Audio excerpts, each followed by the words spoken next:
hablarles bajo el tema una vida llena de misericordia. Una vida llena de misericordia. Como los que saben, hemos estado hablando por varias semanas una serie de mensajes que la he denominado Proverbios en el Nuevo Testamento. Proverbios en el Nuevo Testamento.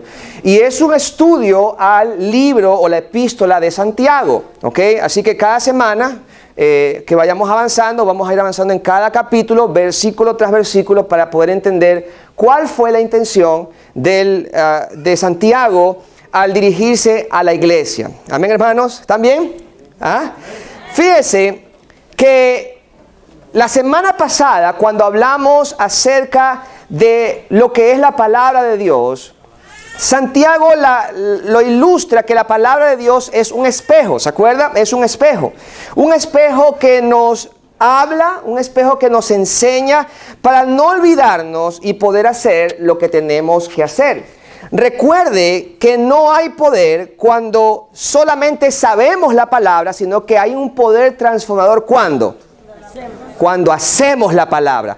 Cuando nosotros cumplimos lo que la palabra de Dios nos enseña, hay un poder transformador. De nada le sirve a usted saber mucha Biblia, ¿ok? O que desde chiquito usted lo han metido a estudios bíblicos. De nada te sirve eso si tú no lo pones en práctica. Amén, hermanos.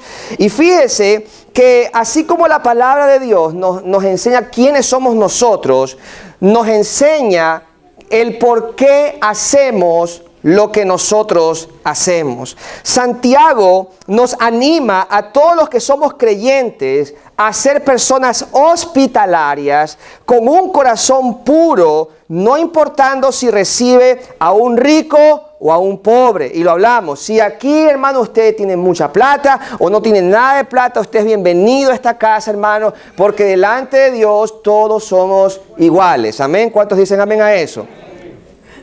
Vamos a limar callos hoy día, ¿ok? Entienda esto. Cuando solamente hacemos cosas sin saber por qué lo hacemos, sí, esa obra es una obra muerta. ¿Por qué? Porque tú no sabes por qué la haces, ¿ok? No tiene ningún valor, aunque pueda ser bueno lo que haces, si no lo sabes el por qué lo estás haciendo. Eso es una obra, se llama una obra muerta.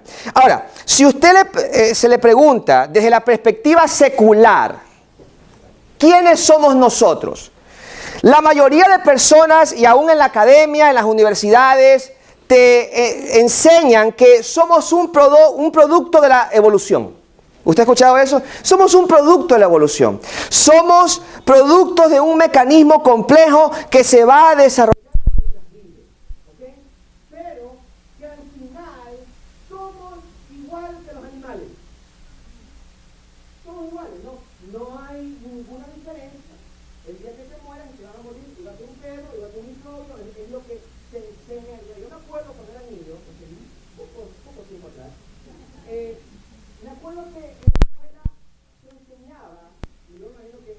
También que los seres humanos somos animales pero racionales, ¿verdad?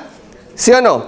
O sea, fíjese que esto es una teoría humanista, es una teoría que te pone a un nivel igual que un microbio, igual que un animal, igual que una persona. Simplemente usted piensa, pero somos todos iguales. Eso es toda la diferencia que el mundo secular te enseña.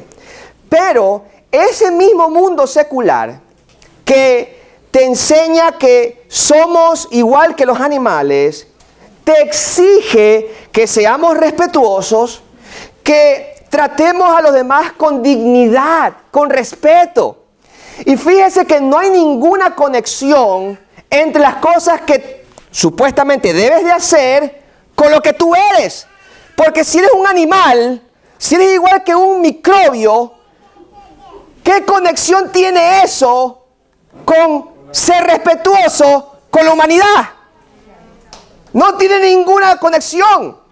No es un doble estándar, es una doble moral. Tú no puedes ser respetuoso y darle el valor y la dignidad a los seres humanos si tú eres igual que un microbio. ¿Me está entendiendo, hermanos? Claro, te exigen hacer algo, pero no te dicen lo que eres. Por eso que no hay conexión. Fíjese que el espejo secular, las palabras y los conceptos seculares te dicen que tú eres igual que un animal, ¿cierto? Pero el espejo nuestro, la palabra del Señor, nos enseña que somos pecadores salvados por gracia, que somos imagen y semejanza de Dios, que la vida es preciosa. Y si no entendemos eso, hermanos, el mundo secular tiene razón de pensar que la religión da asco. Claro que sí. Los cristianos se ofenden. Ay, los seculares dicen que la religión da asco. Pues yo le doy la razón a los seculares pensar así cuando el cristiano no entiende lo que nosotros debemos de entender. Nosotros tenemos que entender que cada ser humano que está afuera, que no conoce a Dios, son seres creados a la imagen de Dios. No son diferentes a ti. Ellos tienen un valor igual que tú. Y por eso es que cuando entendemos eso, amamos al ser humano porque es creación de Dios. ¿Ok? Entonces esto no es de los negros importan, los blancos importan, los hispanos importan o los asiáticos importan. No, la vida en sí importa porque todos hemos sido creados a la imagen de Dios. No hay una raza superior ni más alta, sino que cada persona que entra por esta iglesia y se sienta aquí, eres bienvenido y debes de entender que Dios te ama, que eres amado, que eres aceptado, que esta casa, a pesar de que somos raros, porque somos raros, usted es bienvenido a esta casa. ¿Amén? ¿O no amén? Bueno, si no está en amén, no tiene que decir amén. ¿Ok? Pero entiendas, hermano, que la vida en sí es preciosa porque somos hechos a la imagen y la semejanza de Dios. Por eso es que importa. Por eso a la hora de hacer favores, a la hora de bendecir, no podemos caer en lo que muchos cristianos dicen. Hay que bendecir a los hermanos que son de la iglesia primero. No, eso no dice la palabra de Dios.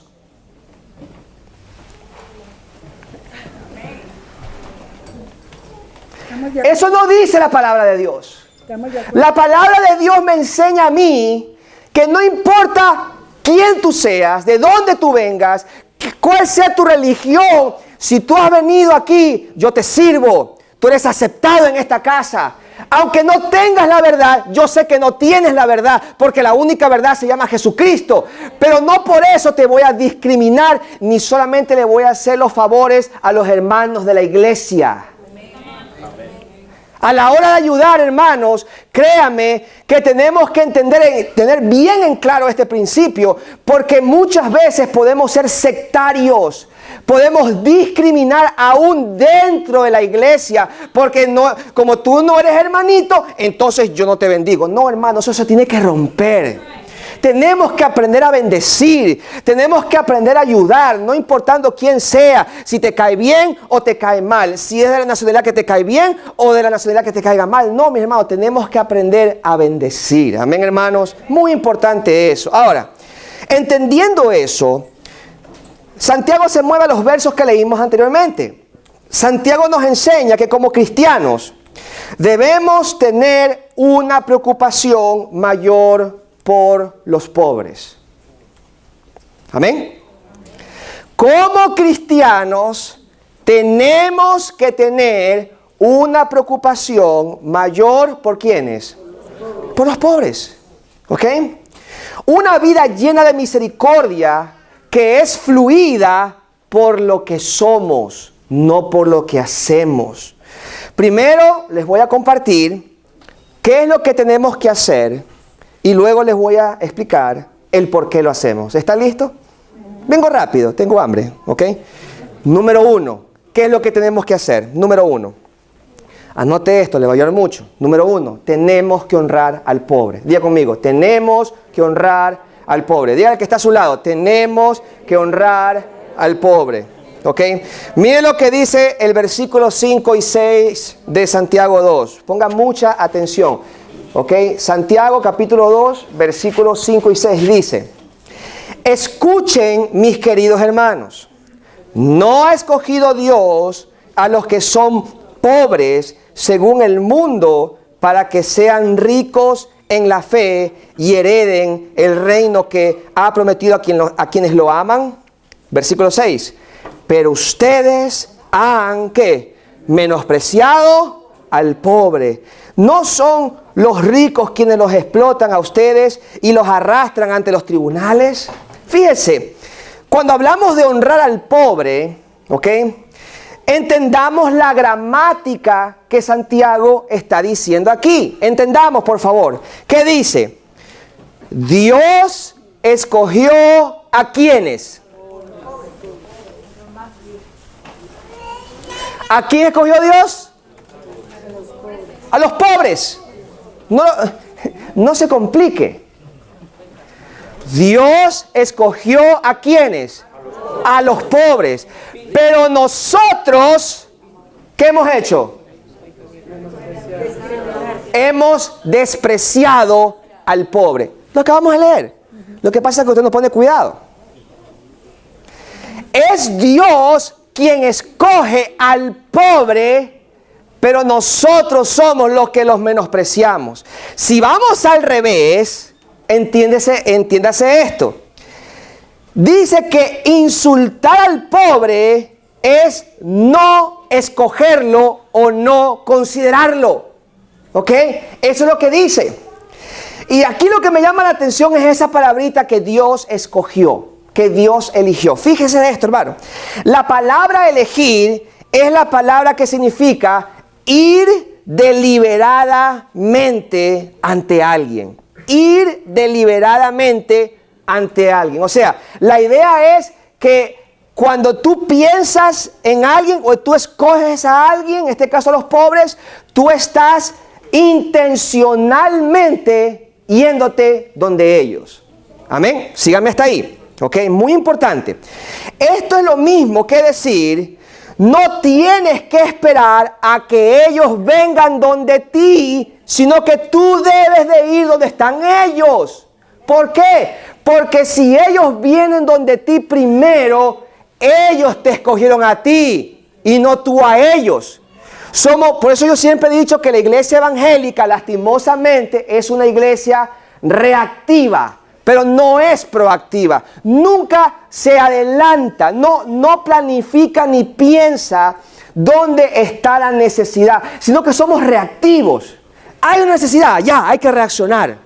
¿Ya? Y estamos así todo el tiempo. No estoy diciendo que es algo malo, pero fíjese que si entendemos lo que Santiago dice, es de que fue Dios quien elige a los pobres. En otras palabras, nuestra actitud debe de estar siempre con ellos. No podemos esperar a decir, bueno, pues que no hay necesidad.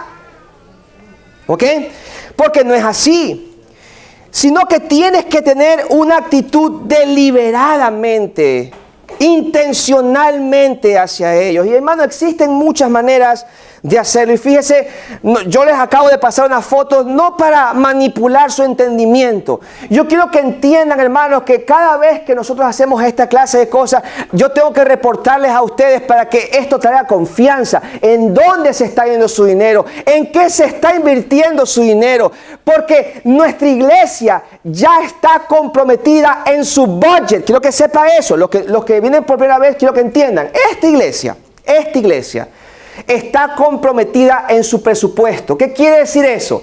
Que aunque usted no dé para las misiones, la iglesia da. ¿Ok? Y aquí hay un equipo de finanzas que sabe lo que le estoy diciendo. Cada mes nos reunimos para decir cuánto entró y cuánto se va para las misiones. Hay 3 ejes que esta iglesia tiene. Número 1, plantación de iglesias. Tenemos una iglesia plantada en College Point, aquí en el sector de Queens, que costó casi, la primera vez la remodelación, casi $30,000 que teníamos ahorrado en la cuenta de banco. ¿Ok? Todo lo que se hizo, no nos ayudó nadie más, sino lo que la misma iglesia pudo colectar. Y tengo que decírselos a ustedes porque no hay nada que esconder. ¿Amén, hermanos? Amén. Porque si la iglesia dice que está comprometida en algo, no tiene que estar comprometida si ustedes dan, porque si ustedes no dan, entonces no podemos hacer nada. No, señor, esta iglesia está comprometida desde su presupuesto en lo que cree. Y en este caso, la plantación de iglesia es nuestro eje, es lo que late nuestro corazón. Si por mí fuera, hermano, abrimos iglesia en todo lugar, porque yo todavía pienso que la iglesia sigue siendo la esperanza que este mundo necesita, donde puede el mundo congregarse y entender lo que es la salvación, cuando los hermanos están juntos en armonía. Ahí el Señor, ¿qué hace? Envía ¿qué? Bendición y vida eterna. Amén, amén, amén. El segundo eje que esta iglesia cree son las misiones. ¿Ok? Lo que usted acaba de ver. Las misiones. Tenemos dos familias, para los que no saben. Dos familias que nuestra iglesia participa en el apoyo hacia ellos. Unos están en Colombia. ¿Ok? ¿En qué sectores que están? En Armenia, Colombia. Y ellos están visitando sectores donde la iglesia no llega, porque el problema no está en las ciudades, sino que los problemas están en los campos rurales. Allá no llega la ayuda, allá no llega el evangelio. Allá esos niños están a la merced de las guerrillas, de la gente que no se sabe y que están siendo formados y que están llevando droga para que por medio de una plata que reciben van y llevan algo que más adelante los va a destruir. Usted no sabe eso porque usted está esperando en qué país se va a retirar. Pero entienda esto, hermanos, esta iglesia, usted dé o no dé, esta iglesia está comprometida en su presupuesto en dar a las misiones. Amén, hermanos. Hemos podido hacer esta obra. El año pasado dimos exactamente lo mismo para Nicaragua. Más de 300 niños recibieron regalos para Navidad. Hermano, usted no puede entender la alegría que un niño tiene cuando recibe un regalo. Un lápiz marca la diferencia en la vida de un niño. Un regalo en la vida de una persona que no tiene nada marca la diferencia. Y esta iglesia está comprometida a eso. El tercer eje son los niños. Nosotros creemos en los niños. Invertimos todo lo que podemos en el ministerio de niños. Por eso usted ve que sus hijos ahora mismo están allá al frente en esa escuela. En una escuela que está aquí, rentamos el auditorio. Eso no es gratis. Y despreocúpese, desestrésese que no va a pedir plata, ¿ok? Respire.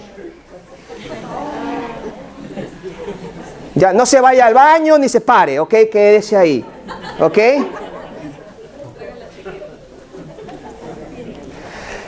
Pero creemos en dar en los niños y podemos invertir en todo lo que invertimos. ¿Sabe por qué? Porque una palabra, una experiencia, los campamentos que los niños van a ir, aunque tienen un precio, hermano, lo que no tiene precio es que un niño tenga una experiencia con el Espíritu Santo cuando es niño.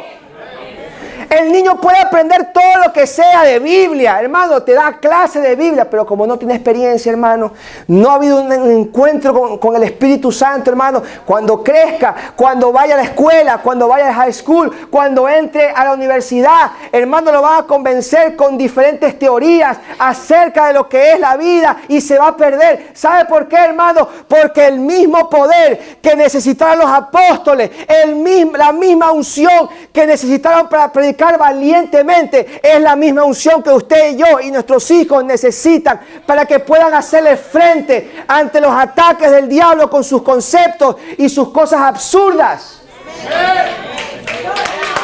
Por eso es que necesitamos entender esto, hermanos.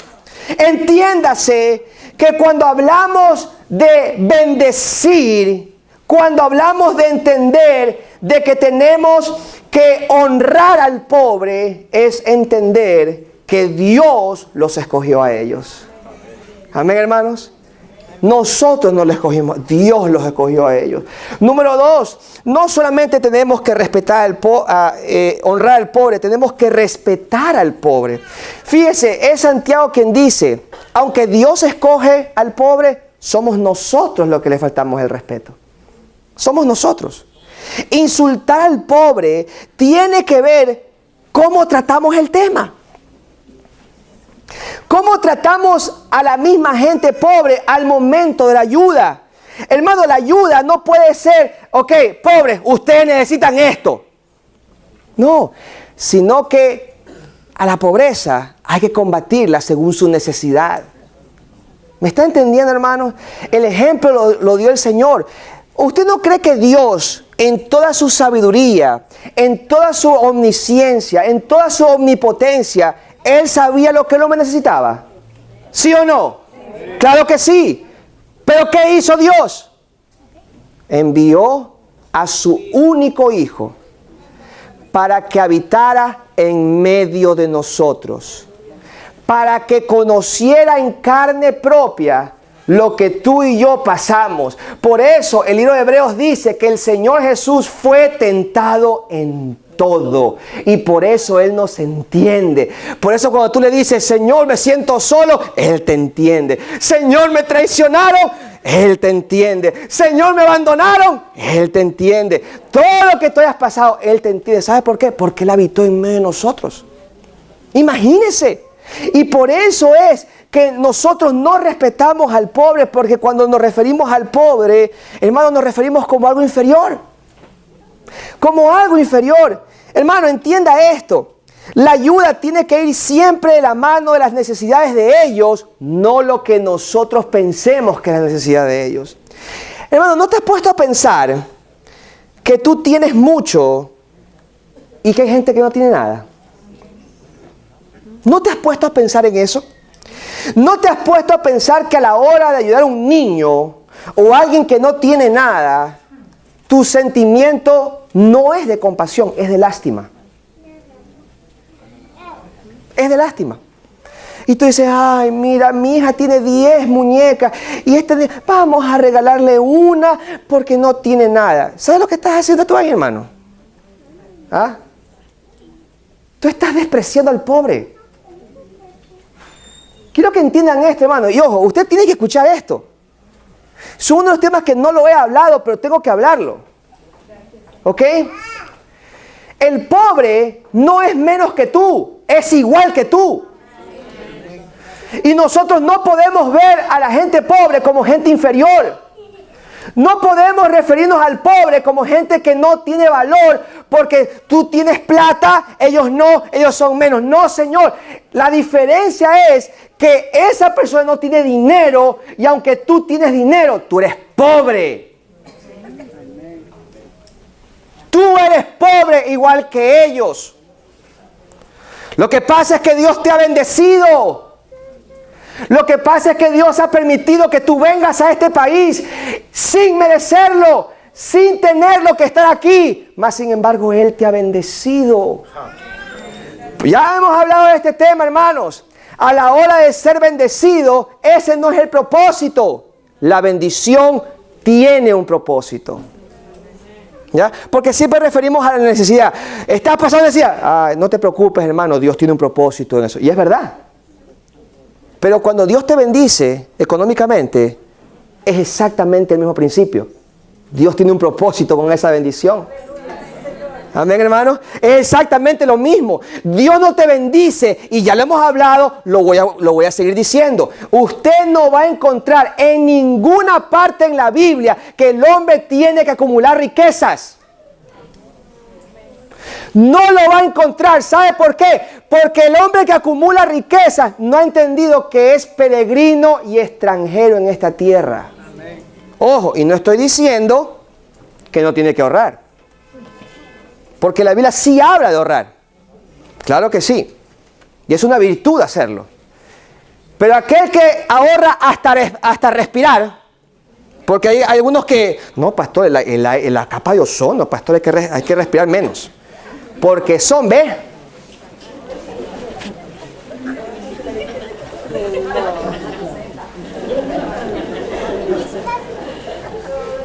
Miserables que no han entendido por qué el Señor los ha bendecido.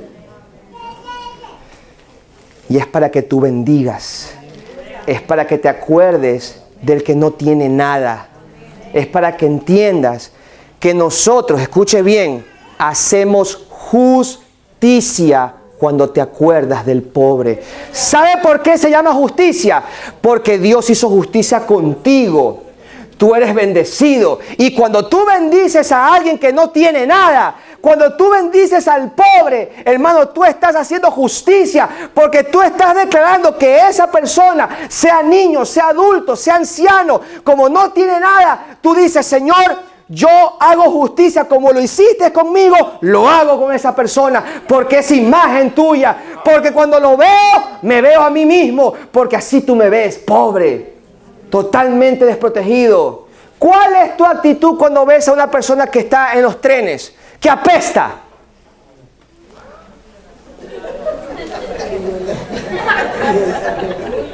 Y con el dedo arriba, ¿no? Ese pobre apesta. Quiero que sepas que así como tú ves a ese menesteroso, así te ve Dios a ti. Tus pecados le apestan a Dios. Así es, hermano. Usted tiene que escuchar esto. Yo tengo que escuchar esto, porque esto me hace bien. Esto trae balance a mi vida, porque cuando Dios me bendice, hermano, créame, hay que bendecir a las misiones, hay que bendecir todo lo que tengamos que hacer, hermano. Cada vez que nosotros abrimos la oportunidad, y escuche bien lo que estoy diciendo, abrimos la oportunidad para que usted bendiga, y diga, ay, otra vez, habiendo plata, ay no, ¿cómo piden plata en esa iglesia? ¿Verdad? Entiende que no se te está pidiendo plata. Se te está dando la oportunidad de bendecir.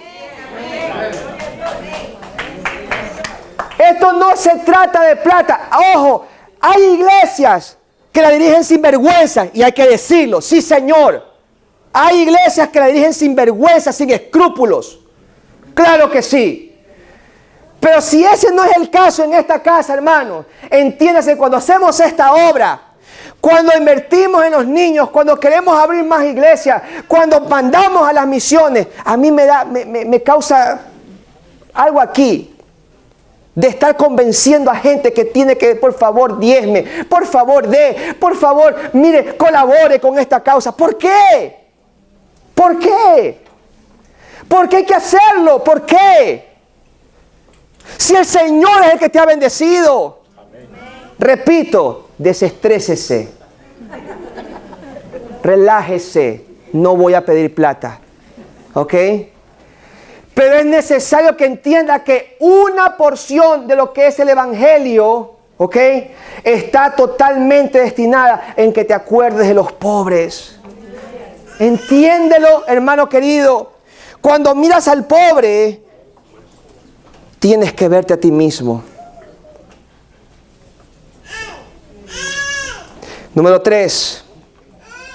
No solamente tenemos que honrar al pobre, ni respetar al pobre, pero tenemos que entender el Evangelio. Aquí está el porqué. Miren lo que dice el versículo 14 de Santiago 2. Hermanos míos, ¿de qué les sirve a uno alegar de que tiene fe si no tiene qué? ¿Acaso podrá salvarlo esa fe? ¿Qué es lo que Santiago está diciendo, hermanos? Que porque tú dices que eres cristiano, ¿eres cristiano?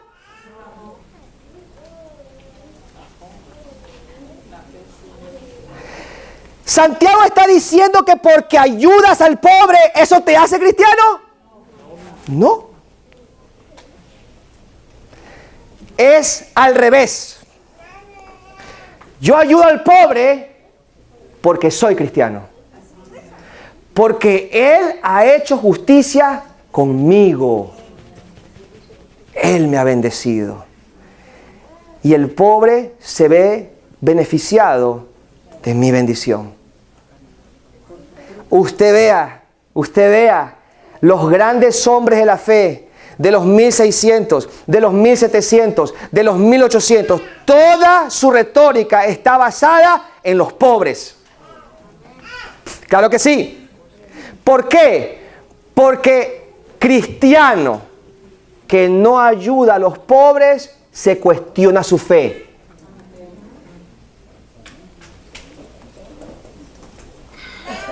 ¿Quién soy yo? Nadie. Yo soy un gusano más aquí.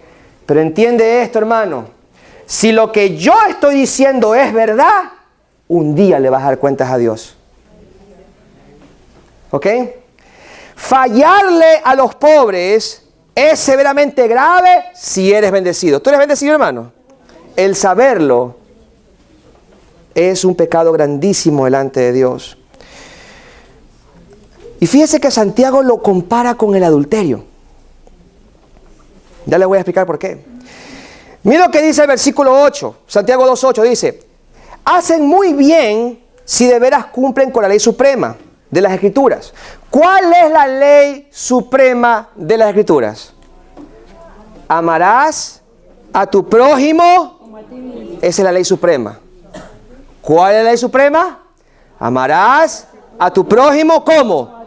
Como a ti mismo. Versículo 9. Pero si muestran algún favoritismo, pecan y son culpables, pues la misma ley los acusa de transgresores. Ahora, la pregunta, hermano, es: ¿cómo se muestra favoritismo en una iglesia? ¿Qué cree usted? ¿Qué usted cree? ¿Cómo se hace favoritismo en una iglesia? ¿Ah? Ya les dije al principio. Solamente ayudamos a los que son hermanitos. A sección de personas. O los que son mis paisanos. Eso solamente. O sea, porque los ecuatorianos, ¿sabes? Señor. Imagínense, tan humilde fue el Señor que, pudiendo haber nacido en Ecuador, nace en Israel. Humilde, humilde.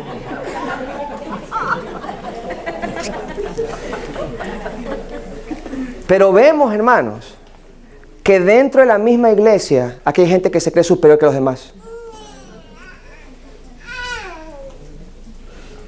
Se creen superiores de gente. Sus palabras los delatan.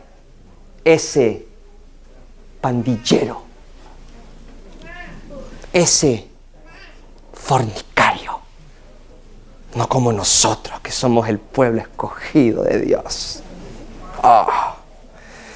Ese. Póngale el nombre, ese. ¿Y quién te crees tú? Que has sido salvado por gracia.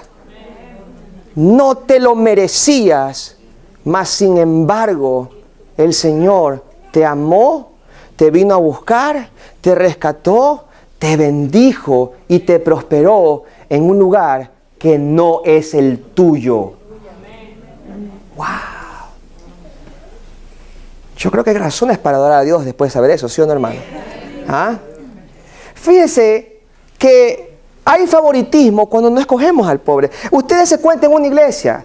Tú andas con los que son empresarios. Of course. Con los que tienen platita. Kushki. Claro. Esos son los que tienen. Con esos yo voy a andar porque son gente exitosa. ¿Se le llama ecuatoriano? Qué pobres que son. No has entendido nada. No has entendido el por qué ni siquiera diezmas en esta iglesia. Ese diezmo no sirve para nada si no entiendes por qué tú le das al Señor. ¿Entiende, hermano? El ser humano tiende a poner jerarquías. Yo sé que ahorita mismo hay gente que está diciendo: pastor, es muy exagerado, es muy extremista con sus statements. El pastor, ¿cómo va a decir que porque yo me olvido del pobre, el Señor me va a juzgar? ¿Estás loco? ¿Estás loco? Ya se lo voy a demostrar si estoy loco. ¿Ah? ¿Usted cree que yo estoy loco? Vamos a ver quién está loco. ¿Ok? Si sus hijos comienzan las clases en septiembre, ¿cómo se ponen los padres? Ay, no le compré la mochila de Star Wars. Los cuadernos de Transformers. Ay, los zapatos que quiere para comenzar, la ropa. Se vuelven locos. Y está bien que lo hagas, no está mal eso. Pero si la Biblia dice que tienes que amar al prójimo como a ti mismo, tienes que amar al que no tiene como tú quieres que tus hijos tengan.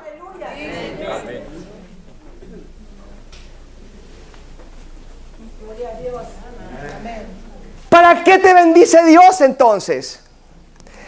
No, pastor, usted dice que el adulterio es lo mismo que olvidarse de los pobres. Sí, lo dice la Biblia, no lo digo yo. Tú le vas a dar cuentas a Dios por cada centavo que te entra, que no lo utilizas para repartirlo correctamente. Mira lo que dice Santiago 2, 10 y 11.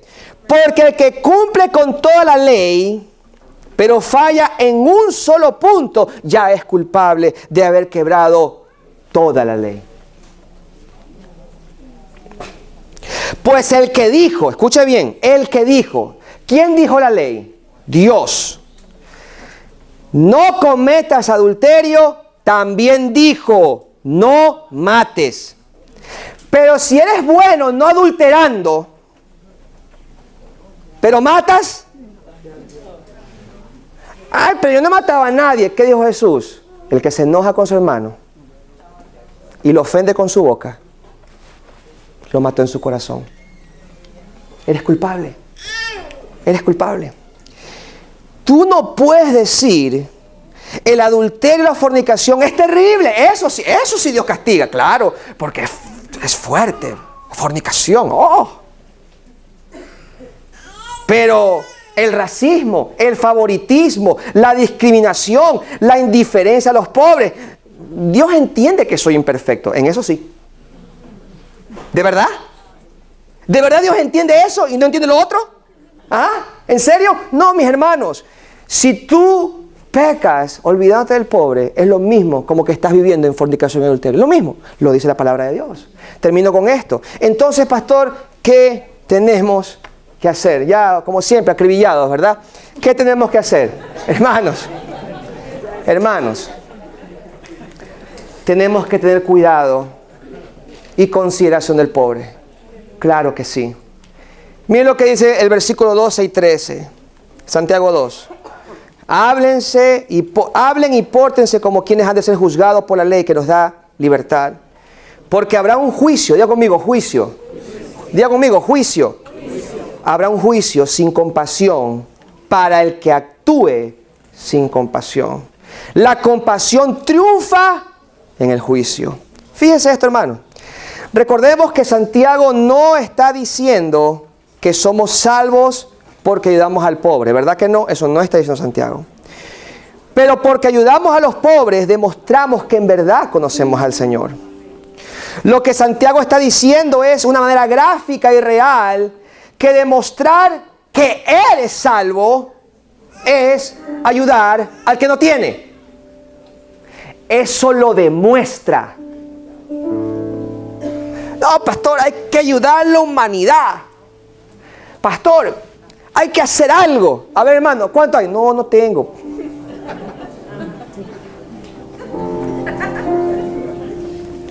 El gobierno tiene que ayudar. No, señor, usted tiene que ayudar. Ya sáquese esa mentalidad de el gobierno. ¿Qué gobierno? La oportunidad es nuestra. Es tuya.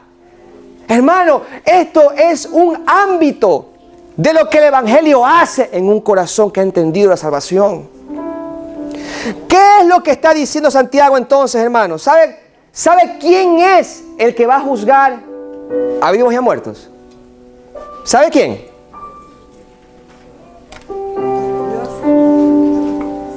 Es Dios. Jesucristo. En Mateo 25 hay una parábola. Y habla la parábola del juicio. Yo sé que a los hermanos no les gusta que hable del juicio, porque los hermanos quieren que le hable de propósito. Tú puedes, adelante. Dios tiene un propósito con tu vida. Prepárate para lo eterno, hermano, aquí, para conquistar lo que tienes para ti. Eso es lo que les encanta a los hermanos. Pero quiero que sepa esto, hermano, va a haber un día donde Dios va a juzgar a los vivos y a los muertos. Y usted quiere saber cómo va a ser ese juicio, lo dice claramente. Él va a separar a las ovejas de las cabras. ¿Ok? Eso es claro, pastor. Eso es los paganos y los cristianos. No, señor. ¿Usted quiere saber cuál es la división que hace el Señor? De aquellos que se llaman ovejas, pero son cabras. Está hablando de un falso cristianismo. Está hablando de un cristianismo de boca para afuera, pero nunca entendió lo que el cristianismo es. ¿Quiere que se lo demuestre? Vaya conmigo, versículo 41, por favor. Leamos juntos esto, al 46. Luego dirá a los que están a su izquierda. ¿Qué cosa le va a decir el Señor a los que están a su izquierda? Apártense de mí, malditos, al fuego eterno preparado para el diablo y sus ángeles. 42. Porque tuve hambre y ustedes no me dieron de comer. Tuve sed y no me dieron de beber. Siga. Fui forastero y no me dieron alojamiento. Necesité ropa y no me vistieron. Estuve enfermo y en la cárcel y no me atendieron. Versículo 44. Ellos también le contestarán, porque estos cristianos son osados. ¿Cuándo, Señor? Te vimos hambriento, sediento, y forastero, o necesitado de ropa, o enfermo, o en la cárcel, y no te ayudamos. Son bien... ¿Ok? Versículo 45. Él le responderá: les aseguro que todo lo que no hicieron, ¿todos los que qué? Por el más pequeño de mis hermanos, traducido es pobres, tampoco lo hicieron por mí. Versículo 46. Aquellos irán al castigo eterno y los justos a la vida eterna. ¿Está entendiendo, hermano, ahora? Que esto no se trata de ti. ¿Está entendiendo, hermano, que esto no se trata de tu propósito, sino que se trata del por qué Dios se ha propuesto a bendecirte? ¿Usted está entendiendo ahora? Por eso estar mendigando diezmo a la gente ya apesta. Porque si tú has nacido de nuevo, hermano, la palabra de Dios permanece para siempre. Y tiene un efecto cuando alguien conoce a Dios y cuando alguien recibe un regalo de parte de Dios, porque nosotros somos ese Jesús para el que no tiene nada. Porque ¿cómo podemos predicar el evangelio si están hambrientos? ¿Qué moral podemos decir que eso es bueno? ¿Cómo puede escuchar a alguien que Dios los ama cuando tú tienes todo y tus hijos tienen todo y los hijos de los pobres no tienen nada? No hay moral. No hay moral. Fíjese, pastor, entonces, ¿quiénes van a ser salvos? Ya sé, los social workers van a ser salvos. ¿Por qué? No, Señor, porque es por fe, no es por obra. Pero la obra enseña que tú eres salvo, que tienes a Cristo en tu corazón. Mire, Mateo 7, 17, 21 dice, este es Jesús hablando: del mismo modo, todo árbol bueno da fruto bueno, pero el árbol malo da fruto malo.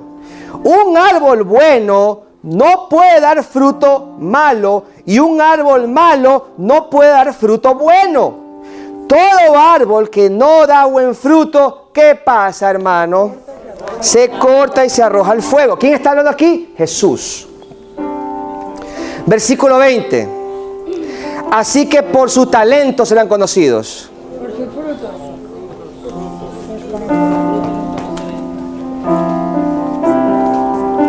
Por tocar el piano. Me estaba falta. ¿Cómo me hacía falta, No, hermanos. Versículo 20. Por sus frutos los conocerán. No todo el que me dice, Señor, Señor, entrará al reino de los cielos, sino solo, ¿quién? El que hace la voluntad de mi Padre que está en el cielo. Ese va a entrar en la presencia de Dios. El fruto enseña que el árbol tiene vida. ¿Ok? Es el fruto. Tú te puedes llamar cristiano todo lo que quieras. Recuérdate lo que te estoy diciendo. Tú le vas a dar cuentas a Dios por lo que tuviste. Tú le vas a dar cuentas a Dios con lo que hiciste. Tú le vas a dar cuentas a Dios y yo no sé qué le vamos a decir a Dios el día que nos presentemos delante de Él, después de todo lo que Él nos ha bendecido, después de todo lo que hemos recibido. Hermano, el pobre puede entender más lo que es la salvación. ¿Sabe por qué? Porque es pobre. Pero el día que tú y yo entendamos que también somos pobres, hasta ese día nuestra vida será totalmente transformada. Recuerda mis palabras, hermano. Cuando veas a una persona pobre, mírate a ti mismo. Tú eres ese pobre. Así te ve Dios. Y por eso, hermano, es tu obligación bendecir. Algunos pueden decir, yo para darle la plata a ese pastor, prefiero darle la plata a los pobres. Pregunte, ¿a quién le ha dado, a qué pobre le ha dado plata? Pregúntele. Yo para darle a ese pastor o darle a esa iglesia, yo prefiero darle a San Jude. Pregunte, ¿cuántas veces ha dado a San Jude? Somos hipócritas, hermanos. Y tenemos que aprender a ser generosos. Tenemos que entender que la gracia del Señor se desata porque dice que vale más que dar que recibir. Dios me bendice más cuando doy que cuando recibo. Cuando yo recibo, de eso yo doy. Yo no puedo dar de lo que me va a bendecir Dios. No, Señor. Tú das de lo que Él te bendice. Y por eso, hermano, cuando un cristiano ve a un pobre, recuerda, ese soy yo. Y la iglesia ofrece muchas clases de oportunidades. Y hay muchas formas de hacerlo, hermano. Pero este es mi reto para usted en el día de hoy. Entiéndase. Y esto lo puede preguntar en diccionarios y comentarios bíblicos. Esto es lo que dicen. Una verdadera conversión se conoce en el dar.